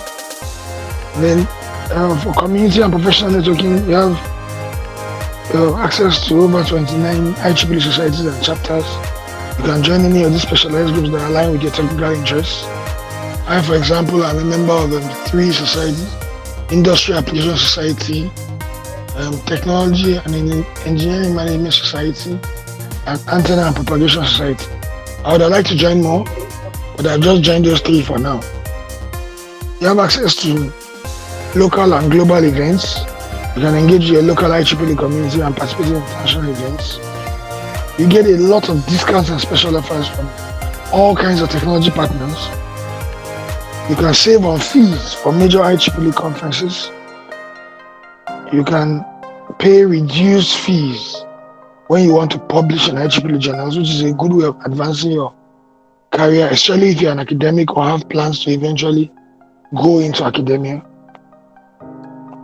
Funny enough, you have exclusive insurance products tailored for engineers and technology professionals. I remember back in 2003 when we had just graduated from University of Ibadan, and a friend of mine went for an interview with Huawei, and he was saying that there were plenty of them, there were 46 of them, and there were only, I think, about 20 positions open there. And Huawei was relatively new. When the interview panel discovered that he was an IEEE member, that changed everything in his favor. He was the first of the 40-something to be told that he had gotten a job, because they discovered he had been a paid-up member for 2 years, and he had been actively taking part in local chapter activity. So it can't be overstated, the benefits of paid membership. I have personally benefited a lot from IEEE, not just in elevating my own status from when I left school to now, but in also networking with other members. Locally, I've met quite a few. There was a time a senior engineer from Lagos, I was still in Ibadan then, came to install the latest TriCaster that was bought for BCOS and train the people in BCOS on how to use the TriCaster. So the night before the work was meant to begin, he lodged in the University of Ibadan guest house, and I was introduced to him by Professor Shola Olongyemi, and he asked me what I studied in school. I said elect. He said, oh, that's interesting, that's what he studied too, and that he graduated in 1979. So I said, okay, that's the year I was born. He said, oh, that's the same year he joined IEEE. I said, I'm an IEEE member. He said, interesting. Even last year, we call him Uncle K, engineer Kola Ogushulu. He still reached out to me that, okay, now you live in Lagos, but I don't see you. All I require from you, as usual every year, send me a snapshot of your IEEE ID so that I'm sure that you are currently registered, or currently have renewed your membership. And I did. And when you do that, he sends you 2 opportunities for business, because he knows I'm an independent. So he sends me do this and tell them from Uncle K. And that relationship has blossomed from when I met him, let me say, 12 years ago to date. The opportunity he has brought to me, I cannot value them in terms of naira, apart from the, let me say, hand-holding and mentorship. Well, I don't know whether you're aware, but let me just still go. Membership tiers. You can be a paid-up student member. When you graduate from being a student or graduate from a master's program, you can pay and be a professional member. And after some years, you can apply for senior membership. It's very easy. Just visit the IEEE website or reach out to your local chapter representative. The dues are affordable, especially for students, and then there are all kinds of discounts. Even some of us who are paid members like to encourage by, if we see people who are serious about being members and maybe financial impediment is the only thing that is standing in between you and becoming work, we don't mind paying. I know I discussed with your president, your branch chair, about compiling the list. I know she compiled the list once, but I would say again, if she can update that list and send to me, my friends and I, in honor of me being student branch chairman, will gladly pay for the current year for 30 people's membership as our own contribution to your branch. If you have any questions, I'm happy to answer them during the Q&A session. Thank you for your time. Bye. Thank you so much, sir. Like just now, we've got another opportunity on how you can be a paid IEEE member, and with the courtesy of Mr. Adibayo, now you can get it for free. I don't know, but thank you so much for this opportunity. Thank you for explaining to us how much benefit you've got from being an IEEE paid member. Although there are a lot of opportunities you get from even being part of the IEEE non-paid member in Unilag. There are unlimited opportunities via a paid member, and he related the part where somebody from abroad just knew I was a paid member, and she already gave him this single respect that you guys are really different. Thank you so much, sir, for this. And now moving on to the question and answer session. We've heard from Mr. Adibayo, we heard from Dr. Balogun, we've heard from Yusuf, we've heard from Temitope. Now it's your time to hear. Now it's the time to hear from you. What questions do you have for any of them, or do you have for anyone here? Is there anything you'd like to know more about IEEE, or is there something they missed or something they said that you are not totally clear of? You have some few minutes to ask your questions. We'll be taking a few questions before we round up the session, because I am, as far as the time says, we're a bit closer to the end of the session. So if you have any question, can you kindly raise your hand and I will call your name once I see it raised. Okay, so Xavier has a question. Xavier Emmanuel, please can you unmute yourself and ask your question? Thank you. Good afternoon, everyone. I don't know if everyone can hear me. Yes, I can hear you. Okay. Yeah. So I enjoyed the session very much, and I mean there were a lot of insights that I just got to see from all the benefits that IEEE offers, and I'm being a very I've been someone that I've just been very much interested, right, in wanting to be a part of that community, because just getting to hear that you have access to peer reviews and all the likes just sounds very fantastic to me. So the question I had was, first, I'm not a Unilag student, right, but I got to I saw the link from the Temitope Jinodu's status, and then I decided to join, right? So what I wanted to ask was that what are like the is there like a guideline, a requirement that one can get to follow to sort of be a part of the IEEE member, even if someone like me, because I also have a friend that is currently on this call that is also not a Unilag student, right? So what does it look like for us to want to join? And if we ever need to kind of start a chapter, in our school, what would the process look like necessarily? That whole sort of thing. So I don't want to know if there's any way you can get materials, resources, help, guides, and all of this. Thank you very much. Okay, thank you so much, Xavier, for your question. I think your question is related to what Dr. Balogun said about joining other chapters. So I would like Dr. Balogun to say a bit on the question. Then after, Engineer Adebayo can talk about how you can be a paid member. So Dr. Balogun, please, are you still on the call?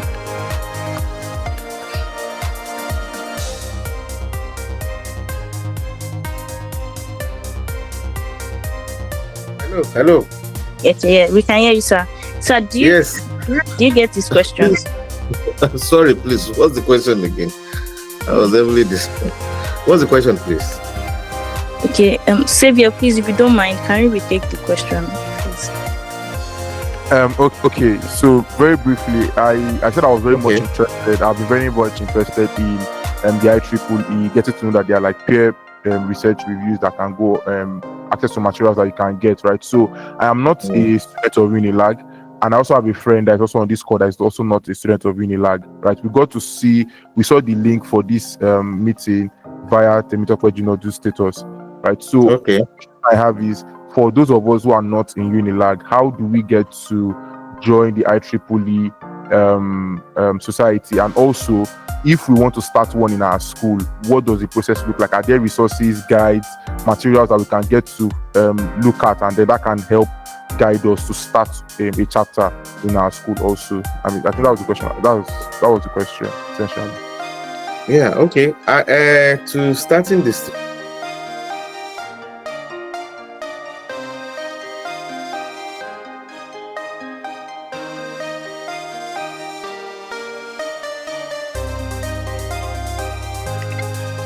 Sorry, we can't hear you again.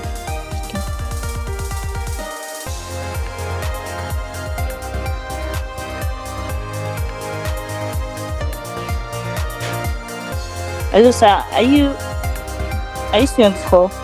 Can't hear you again.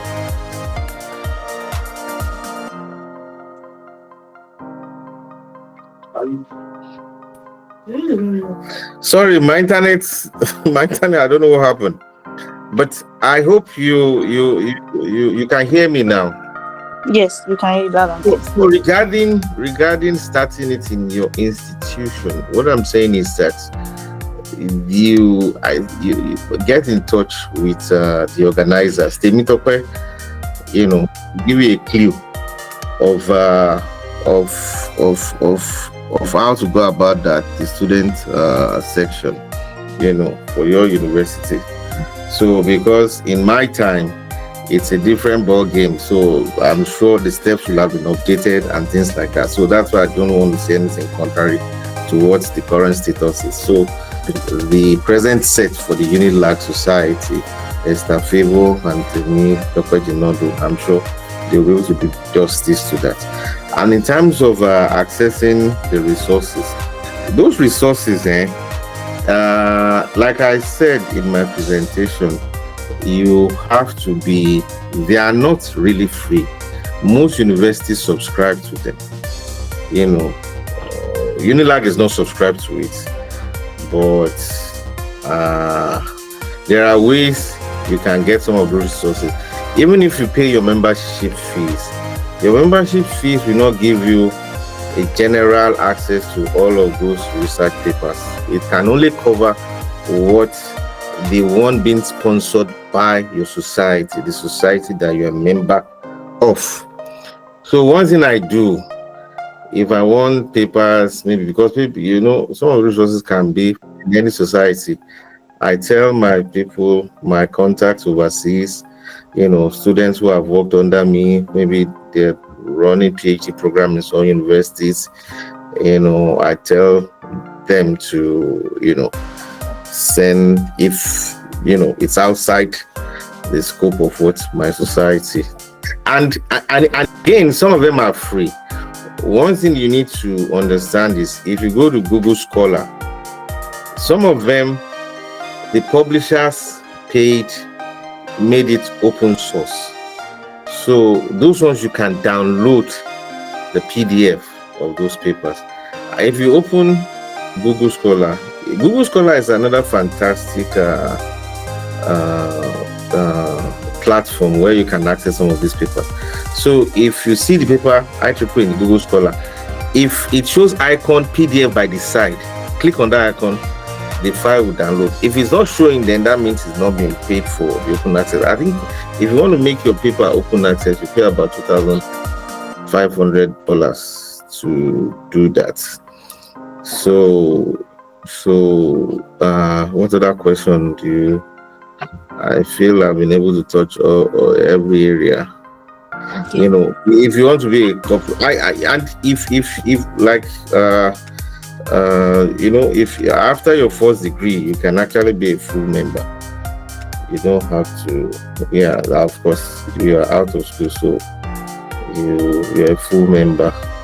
You know, a corporate member of how do we you know, of the body. So that's have I been able to give you answers to your questions? Yes, very much, sir. Yes, thank you very much. Thank you very much. All right. Okay. Thank you so much, sir. Thank you so much for the answer. And the next person I'd like to take for the question is Cynthia. Cynthia, are you ready with your question? Will you I think you need to unmute yourself because chatting on the chat. If you want to just say it on, okay, I've seen it on the chat. Would you rather I just say it on the read what you type? Okay, so let me just read what you typed on the chat box. You said you joined the program through UNIZIC chapter. Your questions are: can a student who is not in engineering department join a voluntary service or internship? If yes, what are the processes and requirements for one to join one? You are really interested in joining anyone available. Okay. So our question says that she's from another chapter and she would like to join the voluntary services for IEEE or internship, but she's not in engineering department. What ways can she use to join?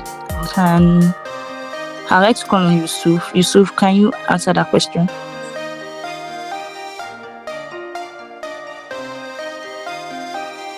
Yusuf, are you still on the call? Oh yes, I'm here. Can you please, do you get the question or should I repeat it? Yeah, please can you say it one more time? Okay, so the question is, she's can a student who is not in the engineering department join a voluntary services or internship? If yes, what are the processes and requirements for one to join? Do you get it now? Yes. So very, very possible. I don't know if the person could give more context to the question. What department exactly? Cynthia, please can you type what department?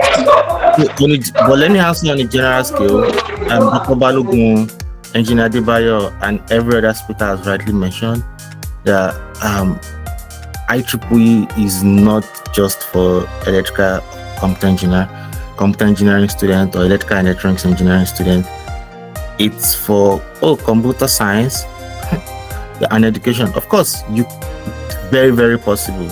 I think what you just need to do is to work. If I'm not mistaken, where I have a very good understanding that UNIZIC chapter is also up and running. I think the best you could do is to move closer to the administrators of IEEE within your student branch, have a close conversation, ask for the requirement of joining. Ask about the requirement of joining the society within the space. I'm pretty sure it's almost the same, and from there you can network into the global fold. But it is very, very possible. Short answer. Thank you. Thank you hope so that much, answered. Yusuf. Yeah. Cynthia, did I answer your question?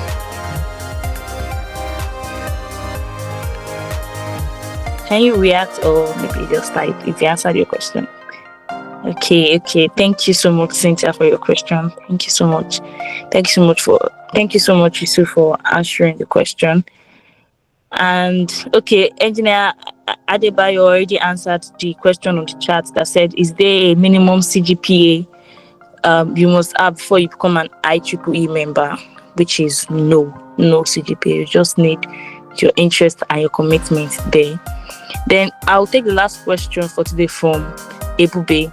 Ebube, do you still have a question for us? Hello. Good morning. Yes, I have. Okay, so my question is centered around a particular aspect in the networking part. Okay, so when you go out for conferences or meetings, organize meetings and whatever, you meet with a lot of senior members or very experienced people in a particular field, and you want their help. You may interact with them. There's usually the first spark where you guys can build something on. You get, but from there, sometimes it's very difficult, to sometimes reach out to these people because these people have their jobs, they have other things they are doing, so they are very occupied. If you get what I'm saying, I'm going somewhere, but I'm coming back. So it's very difficult to work with their schedule because they are always occupied and maybe on one project or the other, and sometimes this usually hinders building on that spark you may have made, when you interacted with this person or became interested. In this meeting I heard a lot about how some people built on those relationships. Probably I did learn one or two things, but I just said let me ask it straight out again. Just for clarification, how do you build on these networks, being that they are very busy with their work, which is very understandable, but how do you build on it? That's just a question. How do you build on the take them from professional members maybe to potential mentors, even with their difficult time, their difficult availability? Thank you.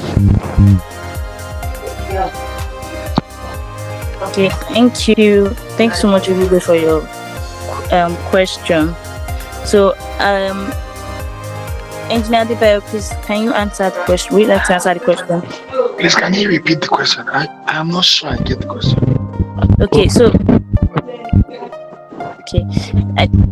Ebube, would you like to repeat the question? Just the question part. Okay. I want to know how senior professionals, experienced individuals, or upcoming individuals, even though how do you make them like your mentors or at least guide? Because even though they are very busy, because sometimes they're very busy, it's either one or two projects. How do you build on the initial relationship or the initial interaction you may have made with them, maybe virtually or physically? How do you build on that? That one is a simple one. It's a very simple thing. You send a mail or a chat explaining what you are doing now, what your interests are, and how you would like them to be your mentor, advise you and guide you. And I don't think there's anybody that will be so busy that will say doesn't have any time at all for you. Of course, you too know that the person is busy, so you won't expect that the person will be chatting with you 20 times every day. But you can work out, you can show that you're serious-minded by asking the person what his availability is like, how frequently you can conveniently reach out to him. I have somebody who mentors. He was 2 years my senior in secondary school, and right now he's the group MD of an investment bank and private equity firm Yomi Jembe, and I can reach out to him anytime just to say, bros, how are you? But he gives me one 2-hour session every month to talk about my business. And I have many mentors. I have over 30 mentors that I'm officially engaged with, either for business or my spiritual life or personal. And it's just about reaching out and telling them what you're interested in. Of course, as you grow, your interests will change and the person will notice those changes. But as at now, if you are conscious you need mentorship, just reach out, send a chat, and ask for time to chat, to have a proper meeting with the person.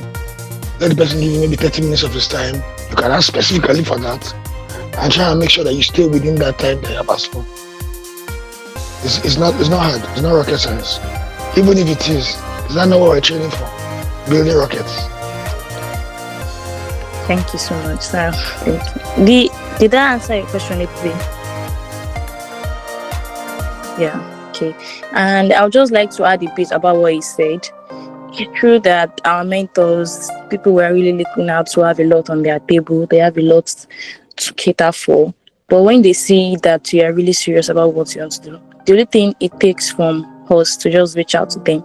And when you're reaching out to them, don't just say, sir, I would like you to listen to me. It's not, you can show that you're serious by just saying, sir, I will need your guidance on something I'm really working on. I've been trying to battle it for some weeks. It's 9 a.m. fine by you, sir, or what time will you be available for us to have this call? Somebody like that would like to reach out to you. So it's just the way we put ourselves to them and approach them. And if you have like your mentor's contact and all, just a few times you can just say hi and say your greetings. So when you are reaching out to them, it does not look as if you're just going there for the benefits. You're trying to make maybe a stronger relationship between you and your mentor, because like that, when you have a stronger relationship, things flow better together. I don't know if you get what I'm saying, but the point is, try to build a stronger relationship with your mentor, and also just try to be very direct when you're talking to them, because they don't have all the time in the world to pinpoint what you want to say. Okay, so now we are moving to. Can I quickly add to what you have said and what Engineer Adebayo has said? Yes, sir. Just in 2 minutes. 2 minutes, yeah. Thank you, sir.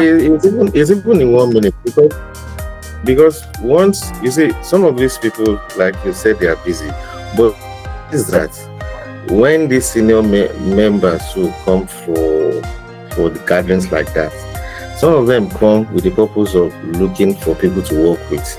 Those are things we do not see. And that was the reason why I narrated my own story there. He asked me, so what do you do? I was direct. I wasn't saying, okay, how this or what. He was asking me, what do you do? That was the question. So just like that's your name, I said, you have to be direct. I just told him. And that led him to taking me to the US. So that's when you are being, when it's fine, they have, you should know what you want, what you anticipate for them, because most times they too need younger people to work with. So that aspect is what sometimes we feel that the younger people are the only people that need people. No, the people on top too want people below to so that's just a few things I need to add. Thank you. Thank you so much, sir. Thank you so much. So that really explains a lot on even that, since they are needing some people like us, we just need to work on ourselves and be direct to them. Thank you so much, Dr. Balogun. Thank you so much, Engineer Adebayo. Thank you so much, everyone, for staying to this session, for listening to us, for being with us till the end of the session. Before I conclude on the session, I would just like to mention some opportunities that IEEE Unilag has to offer. If you read on the chat, somebody mentioned some other programs that we have in plan. We are trying to get our experiences, mentorship, internship, services worldwide or globally, even locally in Nigeria. So that is why IEEE organizes some different competitions. We have the IEEE Extreme, IEEE Junior. I think there's even a research paper going on, that if you have any research paper that you'd like to publish, there's a competition like that IEEE is trying to organize. And we also have finding opportunities. How can you find out about our opportunities? You can follow us on LinkedIn, on WhatsApp, or we have our WhatsApp community channel. We also have our Instagram account. All these things are being posted on our account. So if you go through our account, you will see when all these opportunities, their deadlines, and what you need to do to get those opportunities. And for IEEE Unilag, we have some events coming up this June. And one of the events is our industrial visits. We've planned an industrial visit to Nesto in, I've really forgotten the location. We want to give our students the opportunity to check the behind the scene of engineering. What we do in school is what engineering is. But when we go for industrial visit, we get to show students what they'll be doing after getting the engineering knowledge from school. Although school can be tedious, but I can really assure you that anything you learn from school really go a long way when you're out in the industrial world. So we want to give our students that experience and show them how you can apply engineering to manufacturing, to supply chain, to operation, to anywhere, any area you're trying to focus on. And we also have our physical community session that will be designed by IEEE members, where we will encourage collaboration, networking, even though that is good to network globally. But after networking in your school also counts, because it just makes sense that you're out of Unilag and you can see somebody from Unilag and say, oh yeah, you were a student from Unilag. And yeah, networking also starts from within. So that's why we'll be organizing our physical community session, where we will also work on projects. There are no ideas without projects involved. And we also get to connect with students with similar minds and show how we can also explore IEEE locally and globally. Thank you so much. These are some of the things we'll be working towards from June till whenever. And as it still remains and as it still stands, this is IEEE Unilag. Thank you so much for coming to our tapping into IEEE opportunities 3.0. I'm glad, I'm hoping that you've been able to connect and create some IEEE opportunities here. If you still have a bit of questions that was not addressed, you can reach out to our social media handles, join our WhatsApp community and throw your questions in there. Any time of the day that you put those questions, we'll make sure that we find answers to them. Till then, have a lovely day. It's weekend, so please take a rest and feel rejuvenated till the next week. Thank you so much, our speakers. Thank you, Yusuf. Thank you, Engineer Debayo. Thank you, Dr. Balogun. Thank you, Temitope. Thank you, everyone. Thank you, Xavier. Thank you, Seydun. Thank you, Adeola. Thank you, Ahmad. Thank you, Akim. Thank you so much, everyone. I really appreciate staying with you to the end of the session. And I hope you all have a lovely day. Bye, everyone. Bye. Thank you and well done. Thank you so much, sir. Bye.